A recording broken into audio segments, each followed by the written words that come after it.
Assalamualaikum semua dan selamat pagi. Pada hari ini kita akan teruskan pembelajaran kita untuk buku aktiviti muka surat 70 dan 71 di dalam tajuk udara. Jadi untuk melakukan aktiviti muka surat 70 ini, awak boleh merujuk kepada buku teks muka surat 110 dan 111.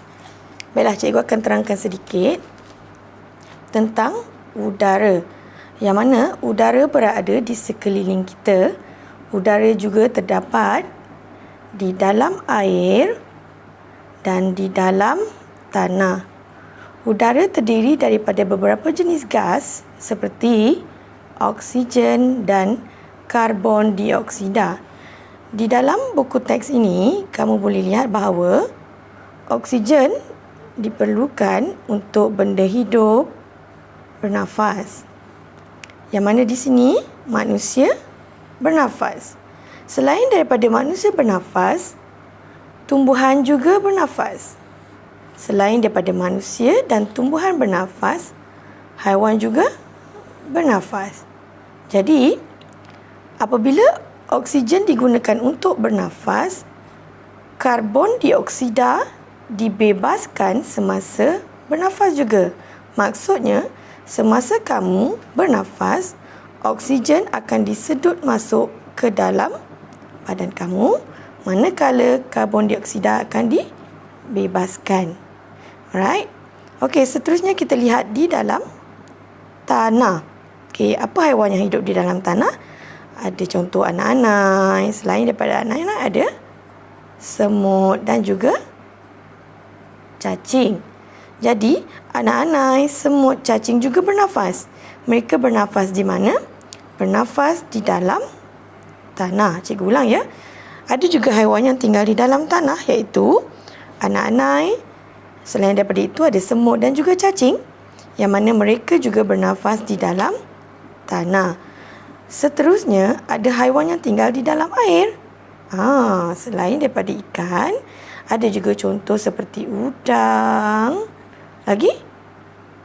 Ketam. Lagi? Berudu, kan? Jadi semua haiwan yang hidup di dalam air ini tadi, mereka juga akan bernafas kerana mereka adalah benda hidup.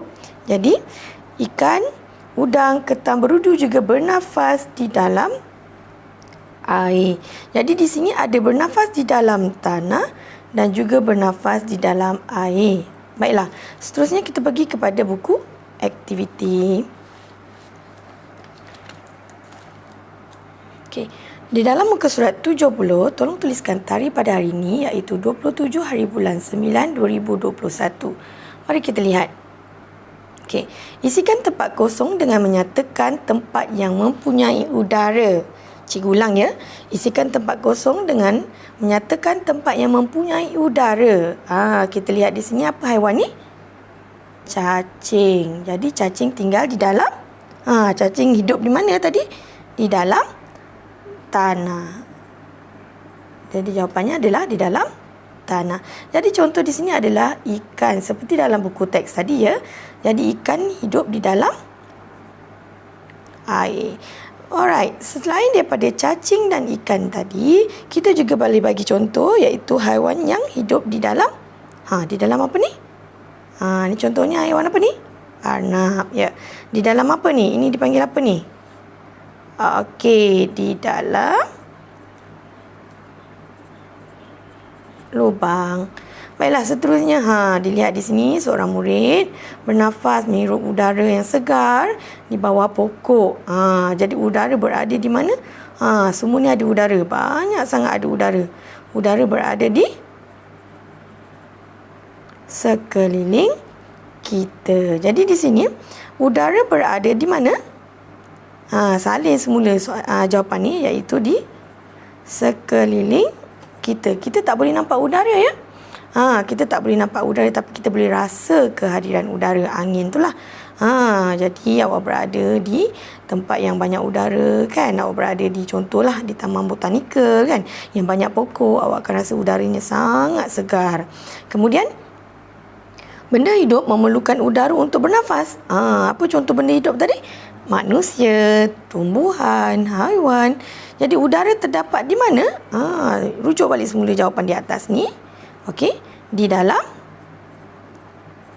tanah, kemudian di dalam air. Okey, cikgu ulang.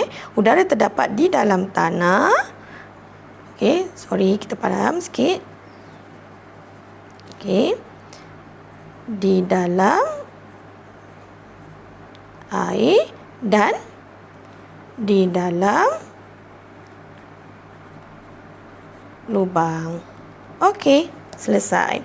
Alright, seterusnya kita pergi kepada muka surat 71. Sama juga, tuliskan tarikh pada hari ini. Okey, seterusnya isikan tempat kosong ya, tempat kosong dengan jawapan yang betul. Okey, tadi saya dah terangkan tentang udara. Udara terdiri daripada beberapa jenis gas, iaitu kita ada gas oksigen dan juga gas karbon dioksida. Okey, ulang ya jawapan cikgu. Udara terdiri daripada beberapa jenis gas seperti oksigen dan karbon dioksida. Very good. Okey, seterusnya soalan nombor 1. Apakah yang terdiri daripada beberapa gas? Apa jawapannya? Yes, udara. Pandai. Kemudian soalan kedua. Manusia, tumbuhan dan haiwan memerlukan apa tu untuk bernafas?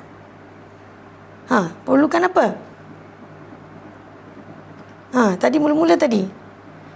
Gambar murid yang duduk dekat atas pondok tadi tu. Dalam pondok tengah tiup belon. Yes, oksigen. Kemudian yang dekat gambar kerbau tadi kan? Cikgu terangkan tentang kerbau. Jadi gas apa yang dibebaskan? Pandai. Gas karbon dioksida.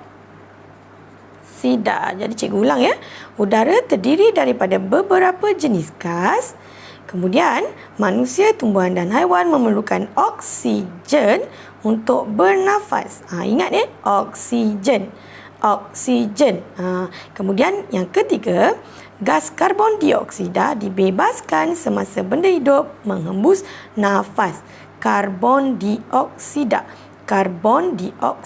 Okey, baiklah. Seterusnya, ada teka silang kata. Teka silang kata ini, cikgu nak awak buat sendiri. Okey, contoh, kita ada tiga jawapan di sini. 1, 2, 3. Okey, diberi ada beberapa huruf yang telah disediakan. Jadi cikgu nak awak masukkan huruf yang tertinggal, rujuk kepada jawapan yang ada di atas. Boleh semua? Okey, jadi jangan lupa buatkan kerja muka surat 70 dan 71 dan kemudian hantar ke dalam channel kelas. Terima kasih. Jaga diri. Bye.